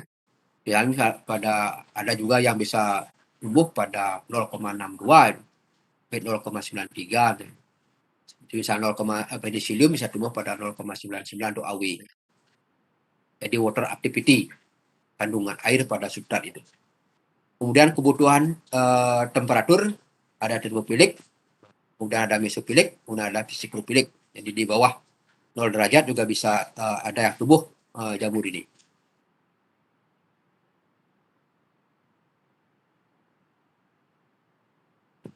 Kemudian kebutuhan oksigen ya jadi ada aerobik, kemudian ada mikro aerofilik, kemudian ada juga anaerobik obligat nih seperti saya katakan tadi. Jadi rumen misalnya. Ya jadi kebutuhan oksigennya. Ini saya pernah mengisolasi bakteri ini agak susah ya, jadi harus diguyur dengan CO2 aja. Jadi kita harus memiliki NCAS ataupun laminar airflow yang sudah diguyur dengan CO2 supaya kondisinya betul-betul anaerob dia. Jadi kalau misalnya ada oksigen dia mati dia. Jadi mikroba yang kita isolasi agak sulit ini. Jadi makanya kalau kalian yang melakukan penelitian terkait dengan mikroba yang bersifat anaerob itu agak susah ya. Jadi harus kita lengkapi dengan instrumennya. Baik inkubatornya maupun tempat mengambil sampelnya. Kemudian itu agak susah kita gini. Apalagi bekerja dengan menggunakan rumen ini biasanya ya ada bakteri-bakteri yang bersifat atau mikroba-mikroba yang bersifat obligat yang agak susah ya. Kemudian kebutuhan pH, jadi kisaran 2-8 juga bisa tumbuh dia. Ya. Kemudian kebutuhan zat pemakanan ya dapat pada media yang nutrisinya terbatas yang saya bilang tadi. Jadi pada kondisi media kritis begitu dia bisa. Kemudian kapang mempunyai enzim sungai amilase, kemudian pektinase, lipase, selulase juga dia. Artinya ada bakteri-bakteri atau kapang yang memiliki kemampuan memecah misalnya Aspergillus niger biasanya. Jadi biasa hidup di sampah-sampah itu ya. Sampah-sampah organik misalnya limbah pertanian misalnya. Karena dia memiliki kemampuan enzim selulase ini. Ini di penelitian banyak di S1 juga dikerjakan ya. terkait dengan bagaimana pemanfaatan mikroba ataupun jamur penghasil enzim selulasa dalam kait dengan pengolahan atau pembuatan pupuk itu bisa banyak sudah dilakukan. Kemudian penghambat pertumbuhan kapang jadi ada mikostatik, misalnya asam sorbat, propionat, dan asam asetat. Juga termasuk fungisida ya. Yang bedanya di sini mikostatik dengan fungisida, kalau mikostatik hanya bisa menghambat saja. Sedangkan kalau fungisida bisa membunuh. Nah, bagaimana ininya membuktikan bahwa ini bisa kita lakukan. Jadi bisa kita lakukan secara laboratorium ya. Apakah senyawa itu bersifat fungisida ataupun mikostatik. Misalnya kita menggunakan ekstrak itu misalnya menggunakan paper disc ataupun dengan menggunakan kertas cakram begitu ya. Kemudian kita ujikan misalnya pada cawan petri yang sudah berisi jamur begitu. Kemudian kalau misalnya ekstrak itu memiliki kemampuan, biasanya dia untuk solo bening dia di sekitar cakram itu. Kemudian kita coba angkat ya gininya, setelah masa inkubasi 24 jam coba kita angkat begitu. Kita cakram yang tadi yang bening itu begitu. Kemudian lanjutkan inkubasi. Kalau dia tetap menimbulkan zona bening, berarti dia bersifat sebagai membunuh dia. Bersifat fungisida dia. Tapi kalau misalnya zona bening itu kembali ditumbuhkan oleh jamur, berarti dia bersifat sebagai mikostatik. Itu caranya membuktikan bahwa apakah bahan aktif yang kalian dapatkan itu dia bersifat menghambat atau membunuh. Itu caranya salah satu dalam kaitnya menguji ya secara in vitro. Kemudian klasifikasi ini ada ada kelas Phycomycetes, yaitu misalnya mukor dan seterusnya. Ini biasanya kelas-kelas Phycomycetes ini adalah jamur-jamur yang primitif biasanya, dia tidak memiliki septat ya, tidak memiliki septat. Ini sebagai jamur-jamur primitif ya, itu Phycomycetes. Kemudian ada Ascomycetes, kemudian ada Basidiomycetes, kemudian ada Diodoromycetes ya. Diodoromycetes. Nah ini ada beberapa klasifikasi, ada juga yang tergantung buku yang digunakan nanti dalam kaitan dengan mengidentifikasi ya. Nah ini ada Phycomycetes biasanya berjamur primitif itu yang ditandai oleh tidak adanya septat pada hipanya. Misalnya mukor dan Rhizopus. Kemudian Ascomycetes memiliki ascus, misalkan lidah albican juga ada yang memiliki ascus kan. Kemudian termasuk juga Pedrae hortai ini yang kalau tidak salah menyebabkan pada kulit kepala ini Pedrae hortai. Kemudian ada Agaricus compactus. Kemudian ada juga jamur-jamur yang Dioromycetes adalah kelompok-kelompok jamur yang hanya memiliki perkembangbiakan secara aseksual saja. Tapi perkembangan berikutnya Aspergillus juga ini dalam kaitannya dengan ini dia juga bisa memiliki perkembangan secara seksual, maka tergantung buku yang digunakan ya. Jadi dalam kaitan ini berlaku tidak mutlak sekali ya, tidak mutlak sekali mengenai pengelompokan daripada kelas-kelas jamur ini.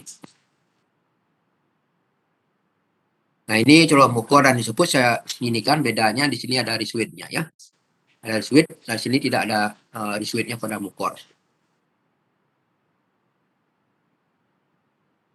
Nah ini biasanya antara spora antara hipa yang satu dengan hipa yang lain yang antara pembentukan sporangiumnya ini sungai stolon namanya. Kemudian ini sporanya ada sporangiopor, kemudian sporangium ini dalam sporangium adalah spora ada pada Rhizopus. Dan kalau kepada Aspergillus ya seperti ini ya. Dia adalah fisikalnya, kemudian ada sterigma, ini merupakan bantalan daripada conidianya, sterigmanya. Kemudian ada fisikal, kemudian ada variasi daripada hipa. Pada Aspergillus ya disebutkan foot cell ya, sel kaki. Jadi sel kaki ini merupakan variasi dari pembentukan hipa.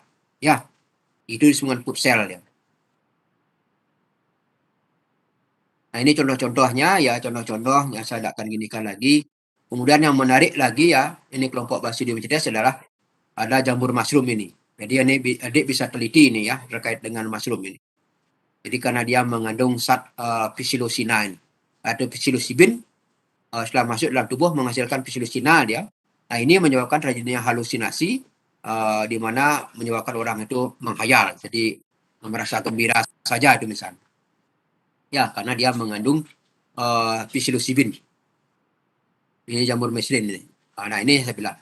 Disebut magic karena memiliki kandungan halusinogenik ya, berupa psilocybin. Senyawa ini yang dipecahkan menjadi psilocin dalam tubuh, dan bentuk psilocin yang mengibaratkan orang itu dapat merasakan bahagia, suara, aroma, dan sensasi-sensasi tertentu dia. Jadi banyak juga digunakan sebagai, bahkan kalau sekarang sudah ada undang-undangnya kalau tidak salah, kalau saya pernah dengar di Pak Ngurah di forensik ya.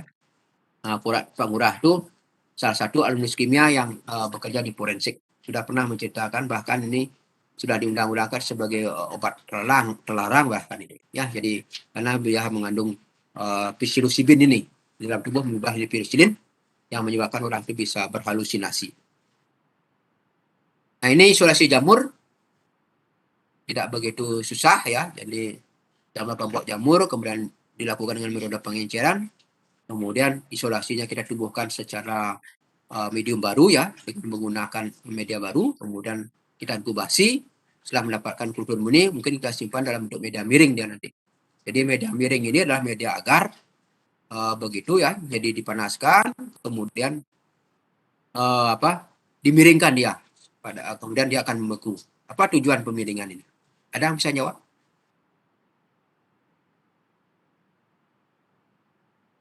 Jadi media miring ini tujuannya adalah untuk memperluas permukaan dari medium ini sehingga kita mudah menyetriknya.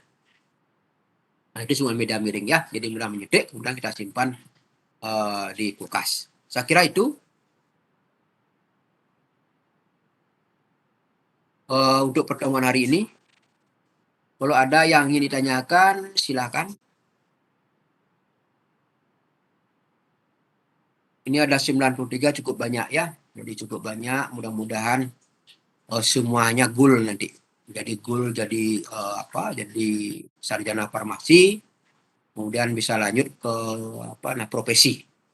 Karena sementara ini saya dengar profesinya sekarang ujiannya itu adalah ujian nasional. Jadi Menkes yang mengeluarkan ininya. Menkes yang mengeluarkan sertifikat atau soal-soal terkait dengan mendapatkan sertifikat ini apoteker ini. Kalau dulu masih di kita di farmasi barangkali. Tapi kalau saya dengar terakhir, karena anak saya akan tahu, jadi anak saya di farmasi begitu. Sekarang udah ini apoteker. Dia kemarin tes tes apotekernya, dan kemudian banyak juga yang tidak lulus begitu.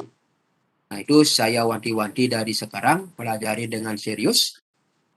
Kalau memang kalian ingin jadi seorang apoteker ataupun ini harus betul-betul serius belajarnya ya.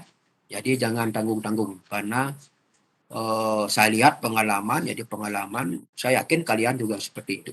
Jadi tidak berhenti belajar, jadi sampai siang malam itu belajar ya.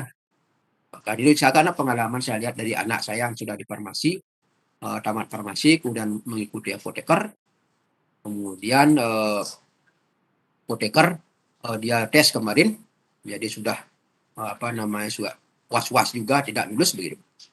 Saya syukur juga lulus anak saya. Kemudian mungkin hari tanggal 5 ini diambil sumpahnya terkait dengan profesi apotekernya. Jadi kalian saya kira seperti itu nanti juga sama. Jadi jangan tanggung-tanggung, belajar yang serius. Saya berdoa nanti supaya semua kalian ini sebagai seorang apoteker nanti. Ya. Jadi tentu juga saya cuma mengantarkan saja begitu. Jadi tergantung dari perjuangan kalian nanti. Jadi perjuangan kalian, kemudian kalau kalian tidak mau berjuang ya saya kira juga tidak akan berjuang. Sama seperti di biologi, kalau misalnya biologi walaupun dianggap sebelah mata begitu, kalau kalian serius di sana banyak yang sukses juga. Jadi ahli ular juga ada begitu. Kemudian juga ada yang melanjutkan sampai S3 juga ada. Bahkan dia sebagai dosen sekarang di Warmadewa. Karena dia serius dia. Mengikuti kuliah, kemudian mencari beasiswa begitu kuliah. Nah itu ya. Jadi sama. Saya cuma mengantarkan, kemudian tergantung dari kalian, perjuangan kalian nanti. Mudah-mudahan kalian semua sukses nanti. Ada yang ditanyakan? Jadi ada 94 orang. Mudah-mudahan semuanya sukses ini. Ya.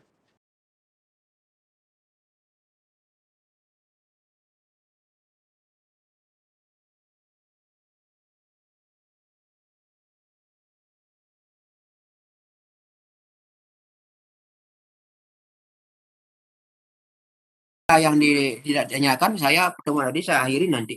Kemudian slide saya akan berikan. Kemudian pelajari apa yang saya berikan dan saya catat apa yang saya berikan atau catat kecil di gini di buku kecil ya.